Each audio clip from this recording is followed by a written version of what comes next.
Este proyecto, que se presentó el otro día en Ávila, en la sede de la Fundación Ávila, va a apoyar a las entidades no lucrativas a que caminen en esa dirección de la reducción de la huella de carbono, de la reducción de los costes.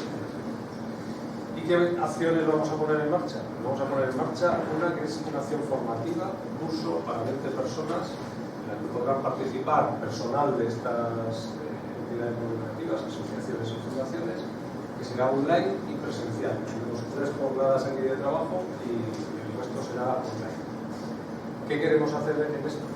Conocer un poco el marco normativo de la reducción de la eficiencia energética, la reducción de huella de carbono y sobre todo ser capaces, a través de esta formación, de generar una estrategia de eficiencia energética en nuestras organizaciones. Cómo conseguir reducir los costes y cómo conseguir consumir menos. Eso es básicamente, en resumen, el objetivo de la acción. Luego tenemos también acciones de difusión, como son estos webinarios o este seminario que irá seguido de una serie de webinarios. Tenemos también acciones de difusión que se van a realizar en las redes sociales y tenemos previsto generar un serious game para repartir entre las asociaciones que participen, entre las fundaciones que participen, para que a través de una actividad lúdica podamos concienciarnos de la importancia de la reducción de los consumos energéticos. En cuanto a los seminarios webinarios, ¿por qué digo seminarios webinarios? Porque este es un seminario presencial, el primero que queríamos contar con la presencia de EP aquí. Este es presencial y el resto van a ser online. Facilita, pues, por supuesto, la atención de más gente de toda Castilla y León. Estos seminarios o webinarios, el primero, conocer y entender para ahorrar. Transición energética. Vamos a hablar de ese contexto, de esa palabra, ¿no? De eso que estaba en todas las conversaciones, ¿no? Y para el título de la charla he puesto liderando la transición energética. Liderar la transición energética es el propósito que tenemos en EDP, pero es un propósito que queremos compartir con vosotros, porque yo os quiero invitar, y vamos a ir hablando que esto es un compromiso de todos, y yo quiero invitaros a que seáis también líderes en esta transición energética, ¿no? Entonces, he traído el propósito de EDP, pero quiero compartirlo, quiero que seáis también líderes de vuestra propia transición energética, ¿no? Hace unos días, ¿no? Hablando con un compañero en un café, decía, es que esto de la transición energética, es que el sector energético, el uso de la energía, lleva toda la vida transformándose. Es decir, esto nunca ha estado en una situación estacionaria, sino que siempre se ha estado moviendo, ¿no? Y de hecho, pues, la historia de la humanidad tiene que ver con el uso, ¿no? Y las diferentes maneras de aprovechar la energía, ¿no? Entonces, bueno, hablamos ahora de una transición energética porque tenemos una situación que nos va a obligar a acelerar en esa transición, ¿no? En los diferentes usos de la energía, y nos va a cambiar un poco el paradigma de cómo estamos actuando como sociedad, ¿no? Realmente, bueno, pues estamos siempre en una senda de continua transformación, ¿no? Hay varios estudios, hay muchos estudios, si buscáis por ahí bibliografía, vais a ver que muchas veces se correlaciona el desarrollo de un país, el desarrollo de una sociedad, con su consumo, con su intensidad energética, con su demanda de energía, ¿no? De tal manera que yo puedo entender que un país que tiene mucho consumo energético es un país que produce mucho, es un país que tiene muchos servicios. Y sigue una lógica razonable, ¿no? Es a mayor intensidad energética, mayor PIB que voy a tener. Claro, eso es una lógica económica en la que si introducimos las variables medioambientales llegamos a un punto en el que hay una cierta insostenibilidad del sistema. De hecho, pues ahora mismo, en los últimos años, se ha visto que ya no hay un paralelismo entre esa demanda energética y ese crecimiento del PIB en un país. Tenemos que tener en cuenta el uso inteligente, el uso eficiente de esas fuentes de energía, ¿no? Eso es lo que nos va a llevar un poco a modificar estos parámetros de conducta. Entonces, bueno, esa ineficiencia o esos impactos ambientales se pueden medir. Y entonces hay una entidad que es el Global Footprint Network, que todos los años mide cuándo es el día de sobrecapacidad de la Tierra. Ese día es el día en el que en la Tierra hemos acabado los recursos que son capaces de autorregenerarse y empezamos a entrar en déficit con la Tierra. Empezamos a sobreexplotar los recursos, ¿vale? Estoy hablando de los recursos que necesita la humanidad para alimentarse, es decir, las extensiones para cultivar, el mar para la pesca, los bosques para la madera, para absorber las emisiones, las extensiones de terreno que necesito para los residuos. Todos esos recursos se acaban un día.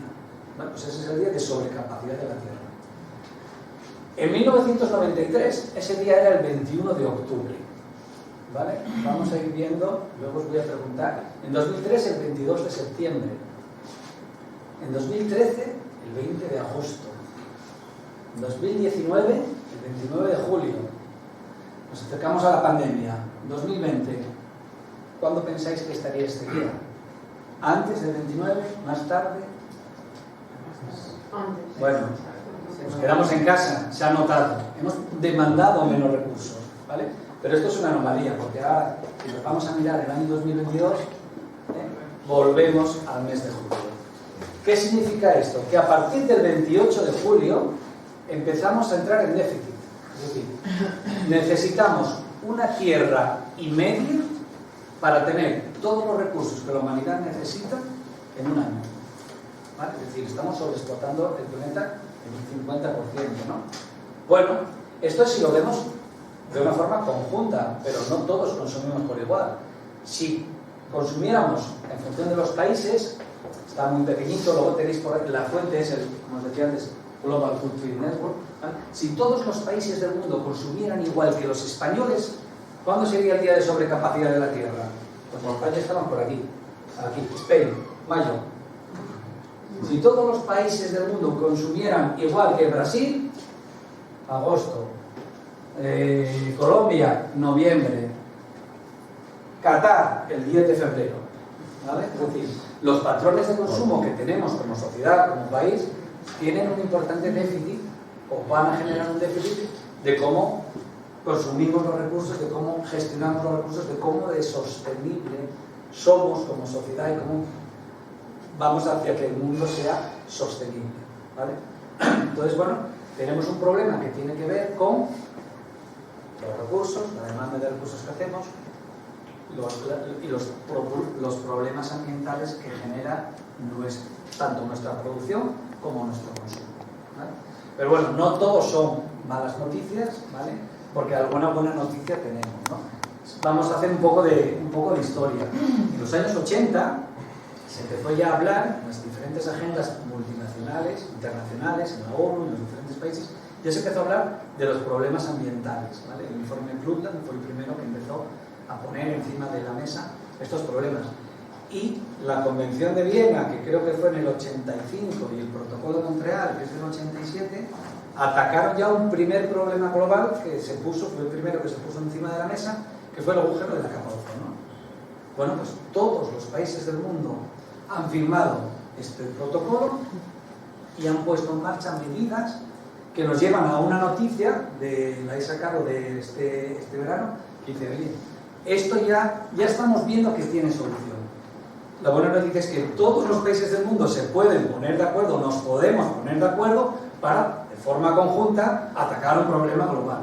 Entonces, ese agujero de la capa de ozono, que nos empezó a preocupar muchísimo en los años 80, parece que en los próximos años, en las próximas décadas, evidentemente es un proceso lento, pues se va a cerrar. Bueno, una buena noticia. Y ahora vamos al siguiente problema que se pone en la mesa también en los años 80.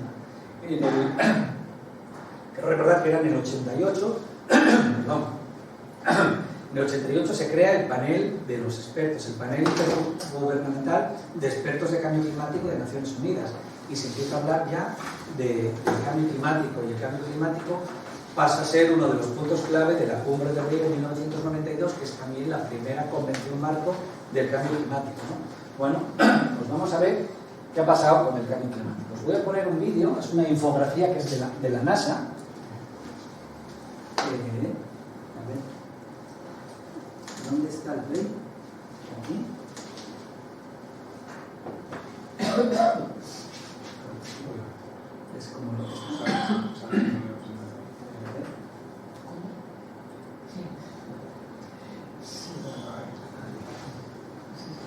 bueno, estamos viendo desde el año 1880 los patrones climáticos. Perdón, pongo un poquito de agua, por favor, sí.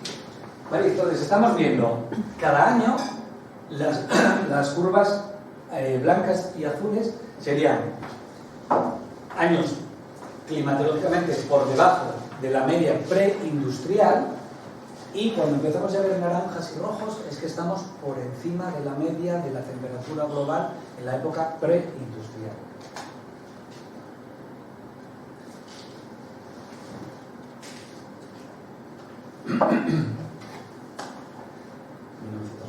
Ya veis que ya son solo líneas naranjas y rojas, ¿vale? Ya estamos superando el 1 grado, ¿vale? Y ahora vamos a ver la espiral que se forma, ¿vale? Aproximadamente a partir de los años 50 ya el crecimiento es continuo en la temperatura media de la Tierra, ¿vale? Entonces el cambio climático existe, es real. Este panel intergubernamental de cambio climático ya nos está diciendo, oye, existe, está aquí, es una realidad, y todo apunta a que la relación con la actividad humana es innegable, ¿no? Pero bueno, todavía en esos años 80, 90 todavía había mucho escéptico de los temas del cambio climático, ¿no? Todavía. Bueno, pues este panel intergubernamental va emitiendo diferentes informes, y el 6º informe, que se emite en el año 2022, el año pasado, ya dice, y os pongo un titular del país para que os interesa ser lo más objetivo posible, ya dice que el IPCC dice que los daños del cambio climático, los impactos, son ya reales, y los daños generalizados e irreversibles, ¿vale? Este informe ya dice que además la relación del cambio climático con la actividad humana tiene más de un 95% de certeza, y que un científico hable de una certeza de prácticamente el 100% es totalmente increíble. Es decir, ya no hay duda ninguna de que el cambio climático existe, es una realidad, ya estamos viendo daños y algunos son irreversibles. Por lo tanto, urge acelerar las medidas, ¿vale? Fuimos capaces de luchar contra el agujero de la capa de ozono ya desde los años 80, estamos en el año 2022 y todavía los esfuerzos son tímidos, y hay que acelerar. Tenemos que tomarnos esto un poco más en serio y acelerar, porque estamos entrando en una situación que puede llevarnos a una irreversibilidad y a daños muy potentes, ¿no? Bueno, cuando hablamos de cambio climático, ¿cuáles son los efectos, ¿no? ¿Qué daños, qué impactos son los que podemos esperar y que estamos viendo ya? Bueno, pues os he puesto aquí un poco de texto, ¿vale? No, prácticamente en ninguna diapositiva escribo nada, porque luego tendemos a leerlo y no es muy práctico, ¿no? Pero bueno, algún dato para destacaros. La temperatura media que se ha alcanzado el año pasado, en el año 2022, ha sido ya de un 1,15 grados por encima de esa media preindustrial, ¿vale? Y esto nos lleva a que hemos encadenado los 8 años más cálidos de toda la serie histórica. Llevamos 8, ¿vale? Los glaciares, pues estamos perdiendo los Alpes entre 3 y 4 metros. El nivel del mar ha subido 3,4, pero en la última década la media incluso llega a 5. La temperatura del mar está aumentando, y el mar es un gran sumidero de gases de efecto invernadero. El hielo del Ártico pues está bajando, y sobre todo fenómenos meteorológicos extremos que se están dando con mayor frecuencia y mayor virulencia. Entonces estamos viendo que los patrones climáticos están cambiando, pero esto también nos lleva a otros problemas ambientales, y es que estamos o se están causando daños en la biodiversidad. Es decir, se está incrementando el número de especies que están en peligro, las que se están extinguiendo, está habiendo movimientos, ¿no? de esa fauna, está habiendo problemas por grandes sequías en ciertos hábitats, o por ejemplo se están movilizando plagas que antes estaban en unas zonas, hoy se van a otras, ¿no? Incluso desde el punto de vista social vamos a asistir a migraciones climáticas de gente que habita en zonas que van a tener temperaturas muy extremas y que se van a ir a otras zonas más cálidas, ¿no? Porque claro, es 1,5 grados de media, pero si vemos el mapa, habrá zonas donde podremos estar 5 grados por encima y zonas en las que probablemente pues, estarán por abajo, ¿no? Pues va a ser complicado todo este tema. Bueno, sabemos que hay un cambio climático, sabemos que está causando una serie de impactos y entonces tenemos que empezar a hacer cosas. Entonces lo primero es, oye, ¿y esto por qué es? Bueno, pues ya, el IPCC ya nos dice, oye, es por la actividad humana. Y es que la actividad humana, a través de sus procesos productivos, de sus usos, pues está emitiendo una serie de gases que tienen efecto invernadero y que se están acumulando y es lo que está haciendo que haya ese calentamiento. Bueno, pues, ¿de dónde vienen? Bueno, pues aquí tenemos, perdonad, está en inglés y no sé si se ve muy bien, pero yo creo que se entiende perfectamente, ¿no?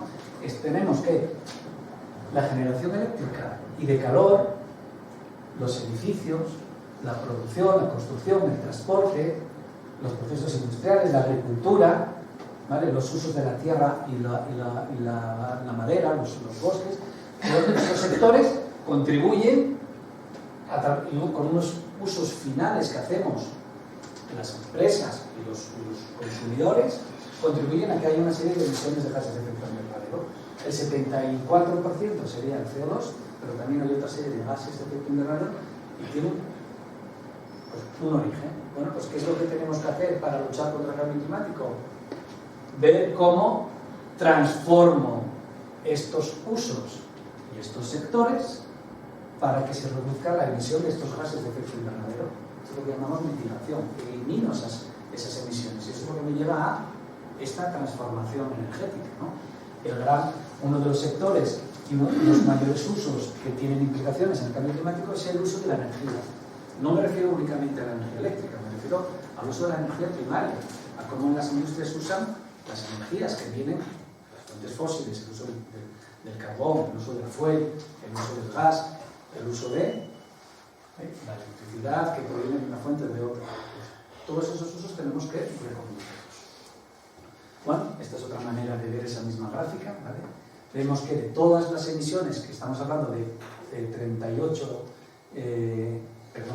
50 gigatoneladas de emisiones de gases de efecto invernadero que hace el mundo, este dato es de 2018, más o menos, están ligeramente superior, pero estamos en esa línea, pues 37 gigatoneladas tienen que ver con el uso de la energía, ¿vale? Y esto es lo que dice, bueno, pues vamos hacia una transformación de ese sector energético, ¿no?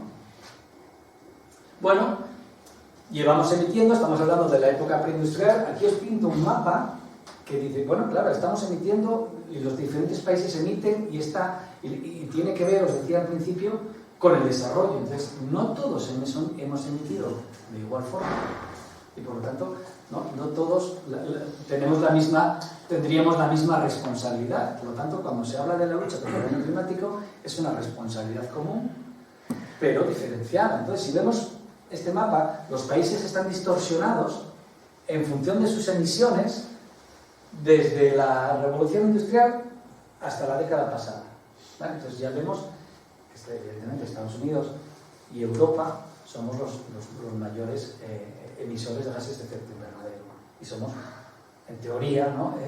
Las grandes zonas más desarrolladas del mundo. Bueno, pero claro, de la década pasada a hoy ha cambiado mucho el panorama. Entonces, si vemos ahora quiénes son los mayores emisores, vemos que aquí entra China, ¿vale? Este rosco corresponde a China, ¿vale? Es más de un 25%, ¿vale? Luego está Estados Unidos, India, Europa, Rusia, Japón, Brasil, Indonesia, ¿vale? Es decir, ha cambiado todo. Entonces, todos los países, no solo los que históricamente estábamos implicados en todo este tema, todos los países tienen una responsabilidad y todos los países tienen que, igual que se luchó contra el agujero en la capa de ozono, tienen que poner todos los medios para luchar contra el cambio climático, con una responsabilidad común, pero diferenciada, ¿no? Y eso lo estamos haciendo, ¿no? Y se está haciendo de diferentes maneras. Una de las principales vías, Agenda 2030, ¿vale? Las Naciones Unidas, septiembre de 2015, cumbre de la Tierra en Nueva York, se aprueba la Agenda 2030 y sus 17 objetivos de desarrollo sostenible, y aquí tenemos la acción por el clima en el número 13, y transversalmente vemos que en todos ellos siempre va a haber patrones climáticos, ¿vale? Porque la pobreza en muchos países va a venir por las sequías, que va a venir por el cambio climático, el agua, bueno, la energía, bueno, siempre vamos a tener el clima como un vector que nos va a influir. Entonces, la Agenda 2030 es un posicionamiento multinacional, multi-stakeholder, que implica a todo tipo de asociaciones, a todo tipo de entidades, de organizaciones. Entonces, implica a las empresas, implica a los países, implica a las organizaciones del tercer sector, implica a todo el mundo, porque tenemos un objetivo, y es que en el año 2030 se cumplan estos 17 objetivos. Ya sabemos cuál es la hoja de ruta. A las empresas nos gusta mucho tener una norma, una línea, saber exactamente dónde estoy y a dónde tengo que llegar. Entonces, bueno, pues cuando la tengo desde un punto de vista económico, porque tengo unos objetivos, ahora también la tengo desde un punto de vista sostenible, de responsabilidad social, de cómo voy a contribuir haciendo negocio a que se cumplan también estos 17 objetivos de desarrollo sostenible. Y cada uno, pues, dando su do de pecho en los objetivos en los que más puede contribuir, evidentemente, ¿no?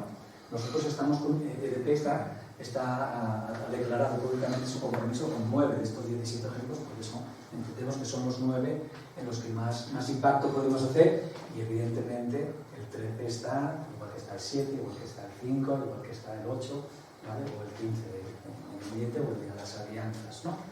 Bueno, pues tenemos ya una primera herramienta para luchar contra el cambio climático de forma global, ¿vale?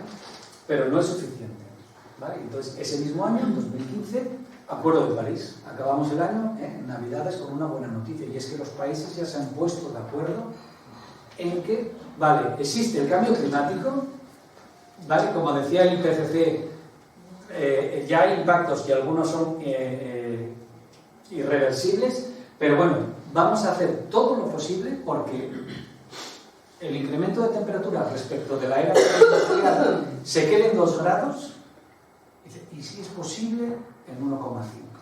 ¿Vale? Ese es el compromiso de París. ¿Por qué? Pues en esa ecuación estamos quitando un costo y estamos ganando en independencia energética. Dejamos de depender de terceros, que son los que nos están marcando unos precios de la energía, porque comprar gas es comprar energía, que yo luego tengo que transformarla para consumirla en España. Bueno, pues entonces todo apunta a que el escenario va a ser más amable. Estamos en transición. La transición puede durar mucho o poco. Esperemos que sea poco, porque lo que os decía, ¿no? Hay que acelerar en esa transición, entonces que pronto estos precios de la luz pues estén lo más contenidos posibles. Pero estamos también, y hay que tenerlo en cuenta, que estamos en un contexto con mucha volatilidad, porque los mercados internacionales están muy tensionados en cuanto al acceso a los recursos, en cuanto al acceso a los combustibles, en cuanto a todo. Entonces, bueno, nos quedan unos años con volatilidad, es decir, la frase es el futuro es incierto, ¿no?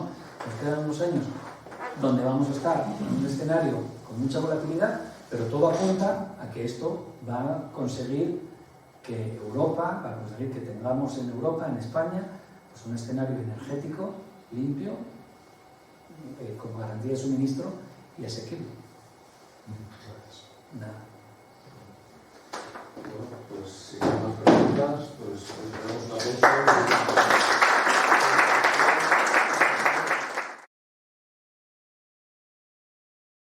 Un poco lo que yo veo cuando vendes energía a empresas, o nosotros estamos sobre todo focalizados en empresas, pero a pequeños negocios y tal, ves que hay gran desconocimiento, ¿no?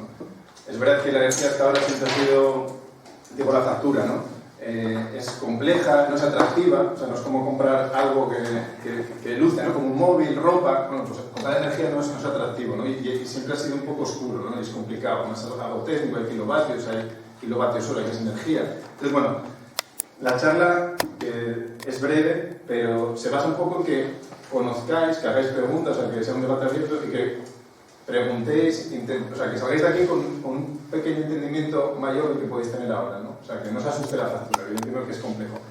Dicho esto, o sea, como no va a dar para resolver todas las dudas seguramente, y luego a lo mejor mañana pensando en esto, que no creo que penséis mucho en esto, pero si alguien se ilumina la bombilla, nunca mejor dicho, ¿no? Pues y tenéis alguna duda, os vamos a dejar los contactos, ¿no? Tanto de Alfredo como el mío. Entonces, pues vamos a ver si...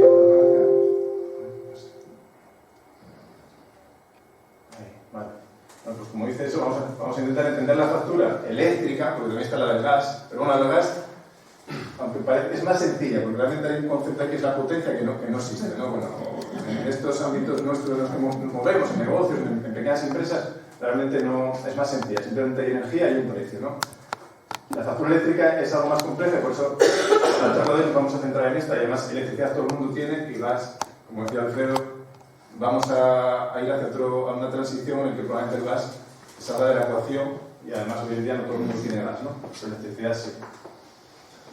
Entonces, bueno, hay aquí una serie de puntos que vamos a ver, son 7, empezamos por el primero. Entonces, el primero vamos a hablar de, o sea, la factura, o qué podemos hacer para ahorrar, ¿no? Pues podemos focalizarnos en ahorrar energía, o la otra variable que sería un ahorro económico, ¿no? O sea, ahorrar en conjunto, pues ahorrar energía, ¿no? ¿Qué puedo hacer? Un poco, bueno, está un poco ligado a lo que contaba Alfredo. Pues podemos ser conscientes de lo que hacemos en el día a día, en nuestros ámbitos personales, en nuestras empresas, en nuestros negocios, y empezar a hacer pequeños cambios. Antes lo hablábamos Alfredo y yo cuando veníamos hacia acá, ¿no? Pues hablando un poco de esto, ¿no? ¿Qué hacemos cada uno? O sea, hemos interiorizado cada uno de nosotros, porque yo creo que el cambio empieza en cada uno de nosotros como consumidores, ¿no? Cuando digo consumidores es en nuestros ámbitos domésticos, y luego, si eso lo trasladamos a la empresa, al pequeño negocio, pues interiorizar realmente lo que significa el cambio climático, ¿no? Que empieza en cada uno de nosotros. Entonces, podemos hacer reciclaje, que parece que no, ¿para qué voy a reciclar si no sirve para nada? Bueno, pues yo creo que hay que hacerlo, ¿no? Y sobre todo que las generaciones futuras, educarlas en ámbitos de este tipo, ¿no? De ahorrar energía, ser conscientes de que esto es un problema y de que dar pequeños pasos individuales, ¿no? Porque yo creo que entre todos es el gran cambio, ¿no?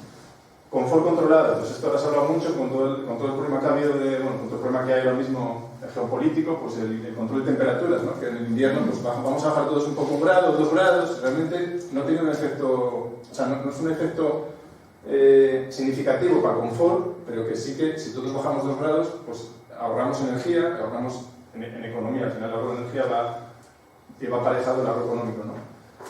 Entonces, hemos hecho pequeñas cosas, un poco obligados, pero no por ser conscientes de ello, ¿no? Porque hasta que este año no ha ocurrido lo que ha ocurrido, pues nadie hacía nada. Realmente yo ponía la calefacción, abría las ventanas y me olvidaba, ¿no?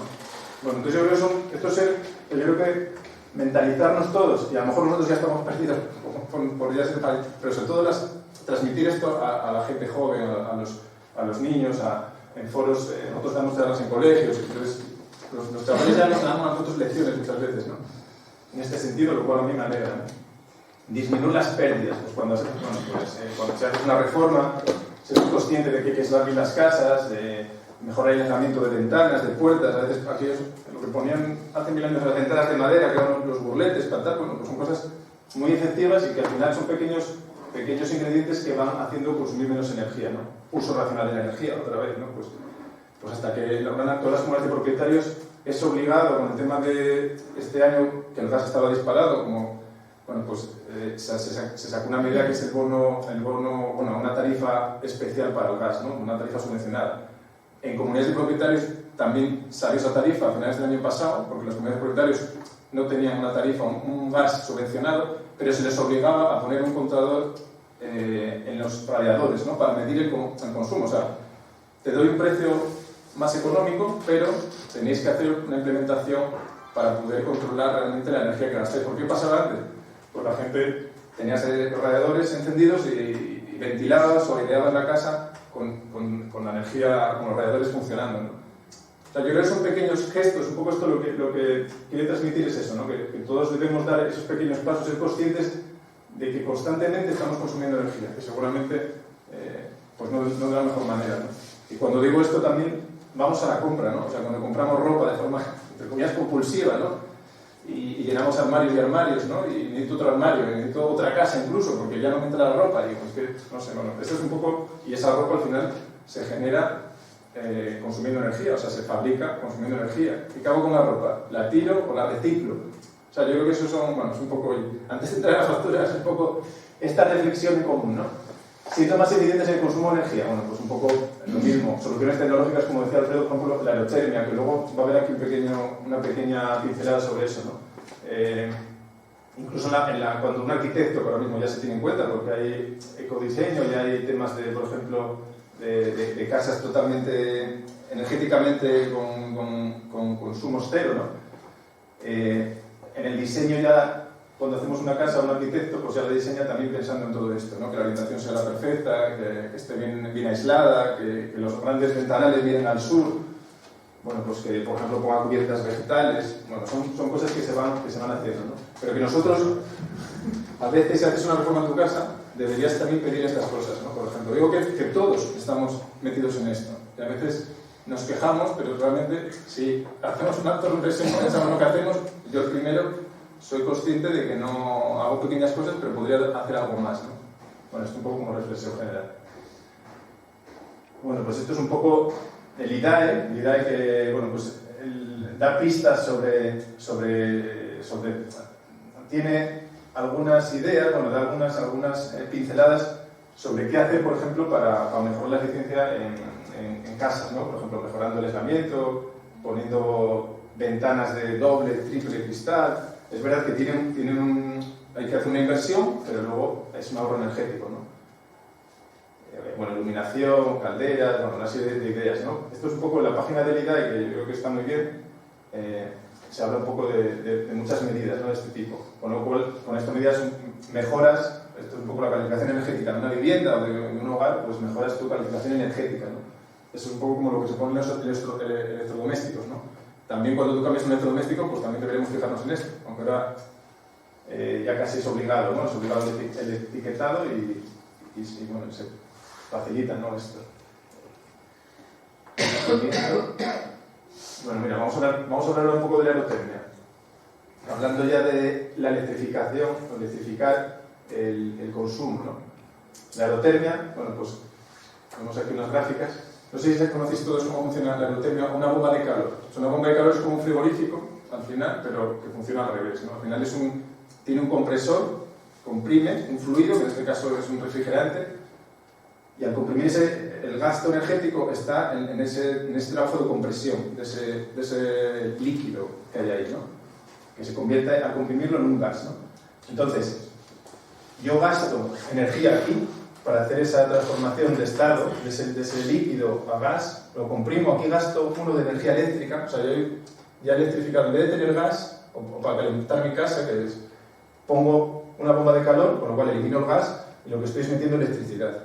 Si el origen de la electricidad es verde, pues bueno, he conseguido quitar el CO2 del gas, no depender del gas y tener, bueno, pues en ese punto ya una variable pensada en el clima, ¿no? Entonces, inyecto uno de electricidad y lo que me genera una bomba de calor es calor. Y más o menos lo que se habla ahí, que es el COP, es una relación entre cuánto inyecto aquí y qué calor obtengo de salida térmica, o sea, qué calor obtengo, ¿no? Bueno, pues la relación que veis ahí es inyecto 1, obtengo 3, obtengo 4 de calor, o sea, por decirlo así, ¿no? Hablando de energía o energía. Entonces, es una relación 1-3 generalmente. O sea, es muy eficiente la bomba de calor. ¿Qué tiene la bomba de calor? Bueno, como bien decías, ¿cómo te llamas? José, pues con José, como dices, es verdad que esto requiere una inversión, o sea, no todo el mundo lo puede hacer, es verdad, tienes que hacer unos ratios y tal, pero bueno, lo que es bueno es conocerlo, o sea, que seamos conscientes de que esto existe y que hay un ahorro, o sea, que es una tecnología muy eficiente, porque gastando uno obtengo 3 o 4, frente a, por ejemplo, una caldera de gas, o sea, que obtengo un rendimiento de un 300%, un 350%, y una caldera de gas es al revés, o sea, obtengo un 98, 95 en lo mejor de los casos, o sea, gasto uno de gas y obtengo 0,9 de gas, por decirlo así, o de calor, ¿no? Entonces, ¿esto es eficiente? Sí. Debemos exigir esto, de hecho ya se exige, ¿no? Cuando haces una vivienda nueva, cuando haces una rehabilitación, pues intentas irte a soluciones de este tipo, ¿no?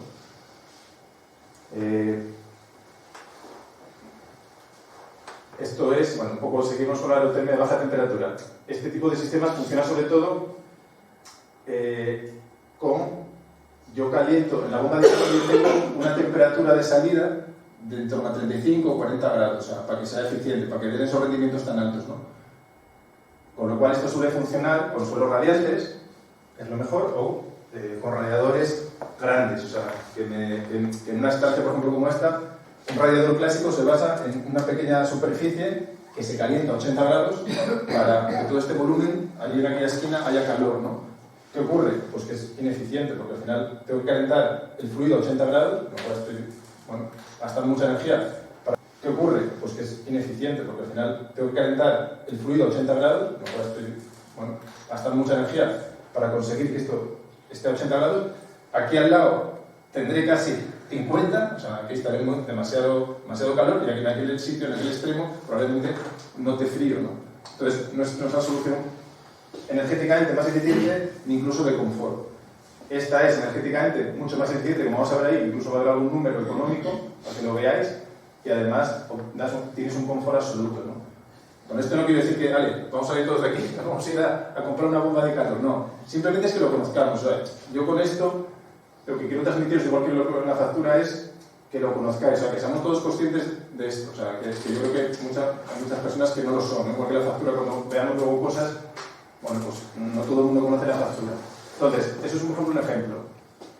En una casa yo necesito 15.000 kilovatios hora al año de energía, por ejemplo, para la calefacción.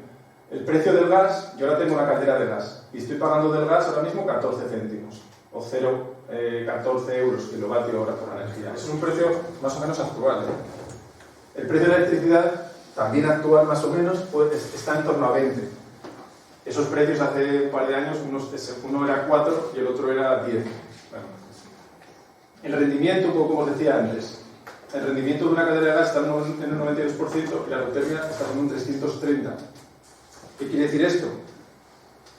Que la energía final que yo necesito, si tengo una caldera de gas, si yo multiplico los 15.000 por el rendimiento, en el fondo estoy consumiendo 16.000 de gas, porque tiene un rendimiento un poco bajo, bueno, casi al 100%, pero pierde un poco, ¿no? Entonces necesito 16.000. Con la aerotermia, para obtener un calor de 15.000 kilovatios hora al año, como tiene un rendimiento de 330, realmente solo voy a consumir de energía eléctrica 4.500. O sea, ahí hay un ahorro, ya es mucho más eficiente este sistema, ¿no? En energía y luego en confort, como ya... Aquí, bueno, pues lo dejo así ya. La tarifa de acceso en función de la tensión, esto lo marca el Ministerio. El Ministerio dice, en función de la tensión de un cliente y de la potencia que tenga contratada, establezco unos nombres para esos clientes a nivel energético, de electricidad. Los que tienen una tensión de baja, o sea, todos los domésticos, todos los pequeños negocios de la ciudad, reciben la energía ya en baja tensión, lo que habíamos visto antes. Y si tienes contratado menos de 15 kilovatios, este es el caso de los hogares y los pequeños negocios, pues si tienes baja tensión y menos de 15 contratado, estás en una tarifa que se llama 2.0 TD. Eso no es elegible, eso es regulado. O sea, estés con Endesa, con Iberdrola, con quien sea, con EDP, el 2.0 TD, por tener esas características de suministro, ahora mismo tienes una tarifa que se llama 2.0 TD. Diréis, ¿y esto para qué sirve? Bueno, pues sirve porque en función de esta tarifa, aparte hay unos periodos, unas discriminaciones horarias, eso que os ponía antes de la energía. Yo consumo la energía de mi lavadora, pero por esto no es lo mismo consumirla por la mañana que por la noche que por el día.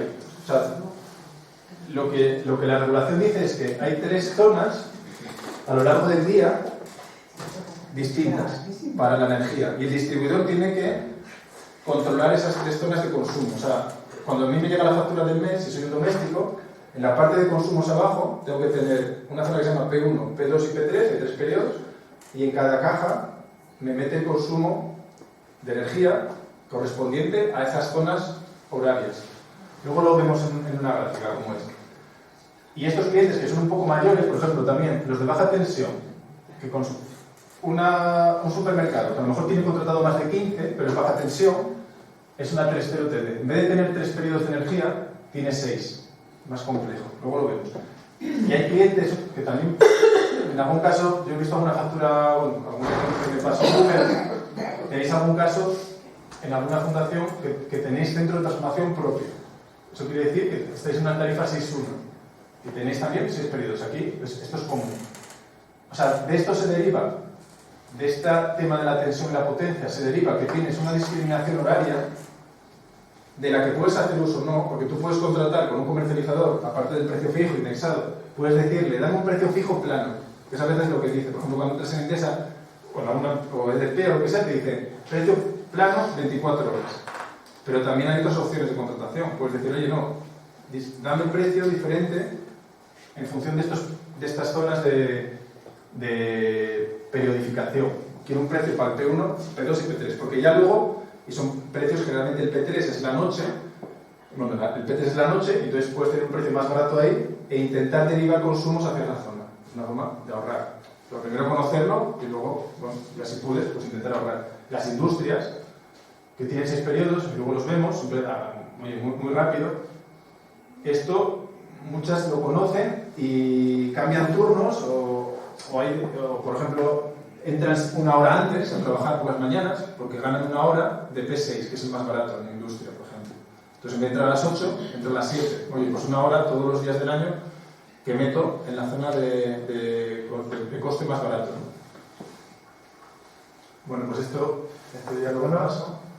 Una pregunta. Sí. ¿El tema de monofásico trifásico tiene que ver con la tarifa 2030? No. ¿Puedes tener consumos en la tarifa 2.0 con trifásico? Sí, eso depende un poco de lo que tú necesites dentro de tus aparatos de consumo. O sea, tú puedes tener un hogar con tarifa 2.0 TD y ser baja tensión. O sea, baja tensión simplemente es la tensión, ya te la han transformado, 230 o 400 voltios, pero 3 fases o una fase es en función de lo que tú pidas al distribuidor. Por ejemplo, a lo mejor en una vivienda unifamiliar tengo un motor que es trifásico, una bomba, y pido 10 kilovatios, o sea, me lo van a dar a 230 voltios la energía, porque pido 10 y soy 2.0 TD, pero por mis características del distribuidor digo que necesito un trifásico. Eso no entra dentro de esta, o sea, dentro de esa monofásico y trifásico no influye para esto, ¿vale? Eso simplemente es lo que tú tengas que pedir luego al distribuidor en función de tus aparatos, digamos. Ah, sí, perdona, que si nada, vamos a ver. Bueno, nada, pues mira, esta parte de la 2.0 TD hay una discriminación que dice que el fin de semana, sábados, domingos y festivos, todo es P3, todo es zona barata, y luego de lunes a viernes hay una zona barata por la noche y luego el día se divide en zona cara, que es la punta, y zona llana, ¿no? Pero esto depende también luego de la contratación que tú hagas. O sea, que si tienes un precio plano, esto te da igual. Si tienes un precio por periodos, puedes intentar lo que te decía antes, pues arrancar la lavadora un poco más tarde o tal y cual. Bueno, eso ya depende de... Pero bueno, lo importante es conocerlo, ¿no? Que esto existe. En las tarifas estas un poco de 6 periodos, hay una discriminación. Esto es una cosa regulada, ¿eh? Eso no es un tema de las comercializadoras, esto es el ministerio. El que hace este tipo de periodificación, un poco fomentando el consumo en zonas más baratas, ¿no? En las que al final las centrales de generación hay algunas que no pueden parar, y por hacer un poco lo que siempre el gran dilema de la generación y el consumo es un poco lo que dice Alfredo, o sea, tiene que estar casado en todo momento, ¿no? Entonces lo ideal sería que la curva estuviera aplanada. La curva al final hay un gran pico de demanda por el día y por la noche baja, ¿no? Pero hay centrales, por ejemplo las nucleares o centrales más sofisticadas, que no pueden parar, ¿no? Entonces, para aumentar un consumo de zonas de menos demanda, se establecen un poco estos periodos, ¿no?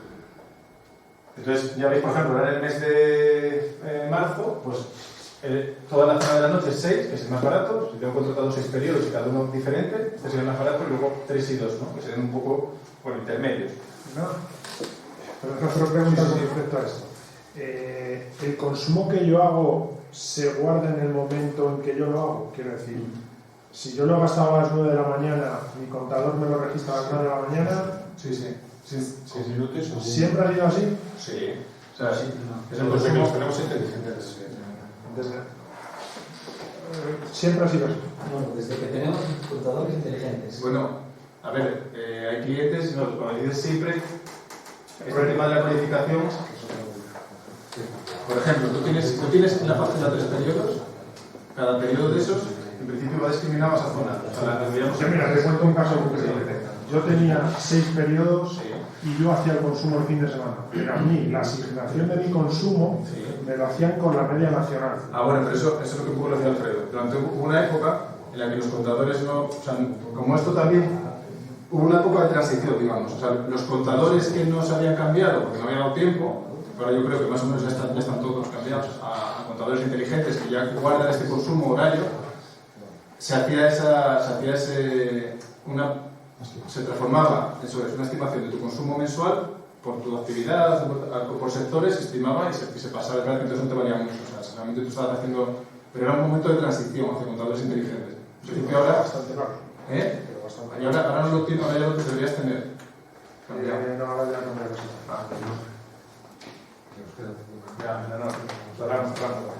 Oye, es que todo, perdonad, pero da para tal. Entonces, parte regulada de una factura. Oye, mira, esto es una factura la más, digamos, limpia posible. ¿No? Me refiero en el sentido de que tenéis... No, me refiero... Sí, lo importante es que veis. Importante, ver siempre la fecha de facturación. Por ejemplo, esto es febrero del 23. Tarifa 303. Esto es un cliente de baja tensión de más de 15 kilovatios. Y entonces hay una parte regulada, como decía antes. Ya veis que es toda esta parte. Esto es regulado. Porque tenemos cargos. Los cargos, que es lo que fija el ministerio, los fija por la energía que consumo y por la potencia que tengo contratada. Y luego hay una parte que se llama, bueno, esto término de potencia y término de energía ATR, aquí podríamos poner también término de potencia ATR. Estas dos partes son los peajes. Y esta es una reactiva, bueno, esto ya sería para otro tema, pero cargos y peajes, que los hay por la energía y por la potencia, son regulados. ¿Qué es lo ideal en una factura? Que me lo pongan así, separado. Que todo esto no me lo metan, o sea, que la parte de la energía, o sea, este valor que veis aquí de 2,44, me lo podrían haber metido en este precio de 10. Entonces este 10 en vez de ser 10 sería 12. Bueno, yo creo que es más limpio en una factura verlo así. Y luego, bueno, entonces, peajes y cargos. Es importante conocerlos. Entonces, esto va variando, pero hay que estar un poco atento y si no preguntar, por lo menos si tú lo sabes, preguntas al que con el que tienes contratado. Y dices, oye, ¿qué cargos son? ¿Qué peajes son? Dime que... O sea, por lo menos yo entiendo que esto no es fácil verlo y cuando cambia y tal, pero los actuales... Aquí simplemente lo que ponemos un link a los cargos y peajes actuales que son de enero del 23, han cambiado ahora recientemente, y simplemente auditamos que están bien, o sea, eso está bien. No hay margen adicional, porque a veces se mete el margen adicional, y eso es un poco lo mismo para la energía y para la potencia. Entonces es la parte regulada. Es un poco, ¿cuánto representa la parte regulada en la factura? Pues la parte regulada representa en esta factura, pues un 40 y un 60 la parte del mercado. En esta factura, la misma. ¿Cuál es la parte que yo puedo negociar realmente? O sea, fijarme en la parte regulada que no tengo un sobrecoste o un margen adicional ahí, porque a veces negocio cosas y resulta que en la parte regulada me estoy metiendo un coste, y la parte liberalizada, ser consciente, bueno, pues que tengo, en este caso aquí un servicio contratado, que es un servicio de mantenimiento, y ese es el precio que estoy pagando, el que he negociado yo libremente con mi comercializador. Y ese precio puede ser fijo, en este caso, como es una factura de febrero, y es un cliente que tiene 6 periodos, en febrero solo hay periodo 1, 2 y 6, por eso solo veis, hay 3 periodos. Entonces es importante, bueno, pues un poco lo que ponemos aquí, nada. Saber lo que tengo contratado, negociar periódicamente. Bueno, esto es un poco lo del principio. Google, voy a dudarles. Sí, por favor. Análisis de casos reales, nada. Nada, aquí estoy, nada, perdón. Sí, pues mira, esto es un poco, otra vez, el tema en esta factura, por ejemplo, esta factura veis, bueno, la parte importante, ver qué periodo es, porque en función del periodo de consumo, los cargos son diferentes, porque pueden variar. Esta, por ejemplo, es de diciembre del 22. Esta factura, la parte de cargos, no es igual que la que vimos antes, que era del 23. Entonces, sí, a veces puedes comparar una factura, bueno, tienes que saber que puede variar eso, saber en base a qué varió. Bueno, y un poco por decir, en esta factura, por ejemplo, aquí dentro está metido tanto parte regulada, lo pongo en rojo, como parte libre. No está separado. O sea, aquí el precio de energía tiene los costes, los cargos y los peajes metidos, no como los que veíamos antes. ¿Pregunta? No veo. Vale, estamos bien. Bueno, aquí simplemente por enseñaros otro tipo de factura, ¿no? En la que esa parte de la energía, ahí como ya veis que no está desglosado ni los cargos ni los peajes, ahí, vamos, entendemos, ¿no? Ahí dentro están los cargos y los peajes por la energía. Una pregunta, ¿qué es sobrecoste de generación no peninsular? ¿Dónde estaba eso? No, eso no es yo la mía, estoy haciendo como... A ver, esos son por ejemplo, igual que lo que pone aquí, mira, nosotros el coste tope de gas, al final son, ya no quiero traer eso porque ya es, o sea, hay pequeñas cosas reguladas, por ejemplo, ahora el sistema de bono social, ¿qué tienes? Pero lo de no peninsular... Eso es lo que cuesta para la luz. Entre todos pagamos, compensamos para entre todos pagamos. Pero tú no tienes, tú por ejemplo, ¿con quién tienes la factura? Y con Que Iberdrola... te pone una línea aparte que te pone un coste. Dentro de los cargos me pone renovables, cogeneración y residuos, anualidades del déficit... Y te pone un valor económico. Bueno, un porcentaje. Ah, sí. Es un porcentaje, claro. Sí, sobre coste general no peninsular 1,1. Sí, esos son el desglose de lo que, a lo que se aplica un poco esos costes, esos cargos La parte del ministerio. traslada y para... O sea, los cargos son para... No, lo de hecho meten sobrecostes en ahí, en algunas compañías. Entonces hay que coger el BOE y calcular. Bueno, o preguntar a tu persona de confianza si la tienes. Entonces, porque no es fácil, sí, pero claro. A veces hay gente que negocia el precio de energía tal y resulta que le está metiendo sobrecoste en algo que no sabe.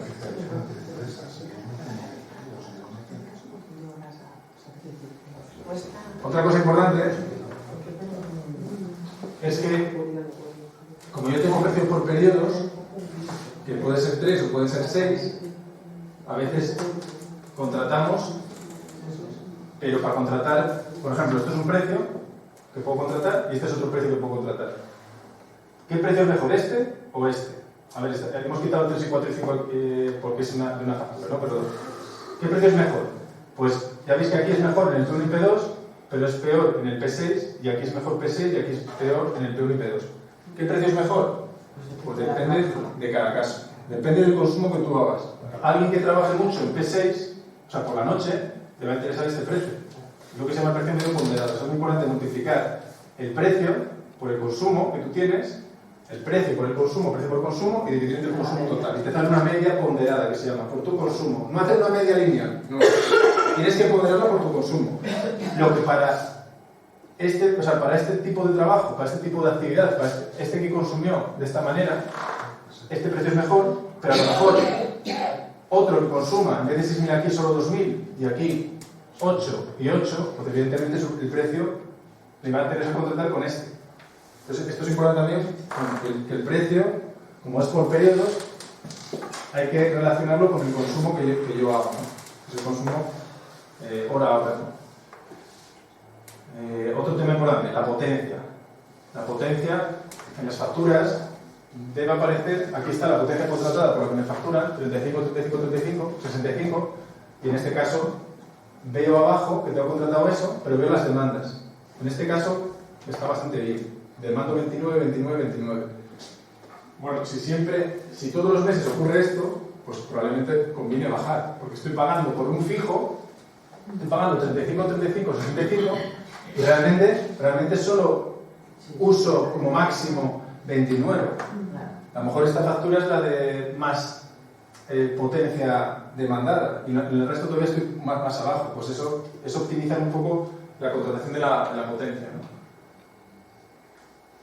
Y ya lo último es otro tema, un poco hablando, que contaba también Alfredo, de descentralizar la generación, es, por ejemplo, si se puede colocar instalaciones fotovoltaicas. Esto es un ejemplo, ¿eh? Entonces, por ejemplo, en esa instalación, en ese edificio, se pone esa superficie amarilla, se colocan unos paneles. Los paneles tienen una potencia de generación, y en este caso, por ejemplo, esos paneles van a generar 50.000 kilovatios hora. 50.000 kilovatios hora que yo me ahorro de demandarlos de la red. O sea, automáticamente esos 50.000 los llevo a autoconsumo, o sea, no los evito de la red, con lo cual evito pagar el precio. Cuando se hace una instalación de este tipo, bueno, es muy importante ver el lugar en el que está la instalación. Nosotros hemos visto instalaciones en el que te ponen que tu radio de producción, que es esto, o sea, yo produzco 1.394 kilovatios hora de energía por kilovatio de potencia instalada, o sea, por cada panel. Este ratio es en Castilla y León. En Asturias ese ratio baja a 1.100 y en Almería sube a 1.600. En Asturias he visto instalaciones en el que el ratio de producción ponen en la Almería. O sea, bueno, me refiero que es otro punto de engaño. Entonces la producción alguien se fija y dice, oye, es que este me da más producción, voy a firmar con ellos. Pero es la misma instalación, o sea, los paneles son los mismos, con la misma orientación, el mismo sitio. Yo creo que lo que están haciendo algo raro con el ratio de producción, que además es datos estadísticos europeos. Hay una página en la que se ve. Bueno, es un punto importante, pues lo señalo ahí. ¿Qué reflexión hago aquí? ¿Cuánto pago actualmente y cuánto pagaría por la energía que generarían mis placas? Por ejemplo, hay algún tipo de contrato que se suele hacer con placas solares que es una empresa te hace la instalación y no pagas nada. Perdón, no pagas nada por la instalación, por la ejecución, y luego durante X meses pagas un precio por la energía que generas. Si yo genero 50.000 al año, voy a pagar, estos negros megavatios sería, bueno, 11 céntimos. 11 céntimos por 50.000, por la energía que genero mis placas. Eso es fácil de visualizar porque digo, vale, ¿cuánto estaba pagando por los 50.000 ahora? En vez de 11, hago el cálculo con mi precio ponderado y tal y cual, y me salen, por ejemplo, 11,70 en este caso. Digo, pues mira, no hago nada, esos 50.000 me posiciono en un camino hacia ser más eficiente energéticamente, hacia depender menos de la red, del CO2, tal. Puedo obtener certificados de energía verde por poner paneles y además ahorro, ¿no? Y no tengo ningún tipo de inversión. Además, puedo pedir una subvención, que creo que hay una charla sobre este tema, ¿no? Sobre subvenciones también. Y bueno, nada más, eso ya es un poco un resumen de lo que es importante tener en cuenta en las instalaciones solares, ¿no? Bueno, oye, perdonad porque ha sido todo un poco a la carrera, pero bueno, es que ya lo sé, es complejo, si 45 minutos da poco, o sea, que perdonad, pero bueno, oye, yo luego si quieres os pasamos, bueno, estas presentaciones las mandamos si queréis, y os ponemos nuestros correos, y oye, si queréis que os podamos ayudar en algo, pues mira, encantados. Intentaremos ayudar a responderos. José, no nos hagas preguntas difíciles. Bueno, pero esto, mira, esto igual que decías antes tú, tienes razón. O sea, esto va a depender. Dices, ya Juan, pero es que aquí me has puesto 11,74, que es el precio que tengo ahora. Pero yo estimo que la energía está a 60. Bueno, pues oye, pues no, pero entonces no lo hagas. Bueno, esto ya depende un poco de la sensibilidad que tenga cada uno con este tema. O sea, a nivel de precio, a nivel de consideración climática, energética. Entonces, bueno, pero estos son los ingredientes y luego las hipótesis. Es verdad que ves de todo, o sea, hay gente que lo que a uno le planteas lo ve clarísimo y se mete en este, y a otros justo lo contrario. Entonces, bueno. Yo es que veo en esto la volatilidad que decís, ¿no? Lo cambiante que es el mercado y los precios, e incluso la normativa. Es decir, cuando estaba penalizada la autoproducción, pues nadie tenía, bueno, incluso hubo reclamaciones por gente que había invertido en placas solares y luego les penalizaron por tenerlas, ¿no? Entonces, la gente que quiera replantear poner placas solares y luego la gente me van a penalizar, pues es muy complicado, ¿no? Pero respecto a la orientación, intervención y la autogeneración de electricidad, yo recuerdo pasar ayudando una página interesante. Nosotros ahora tenemos una escuela de ingeniería en la que hay unos grupos de investigación que trabajan con energías renovables.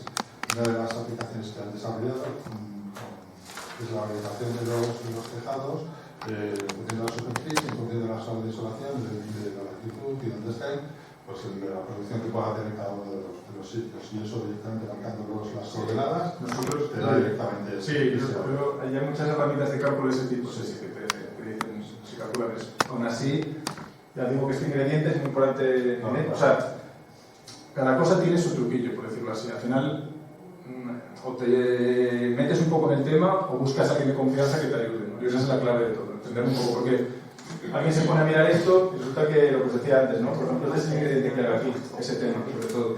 Y muy importante también las garantías que se dan por los paneles, los módulos, porque los paneles, por estar en intemperie, van perdiendo rendimiento.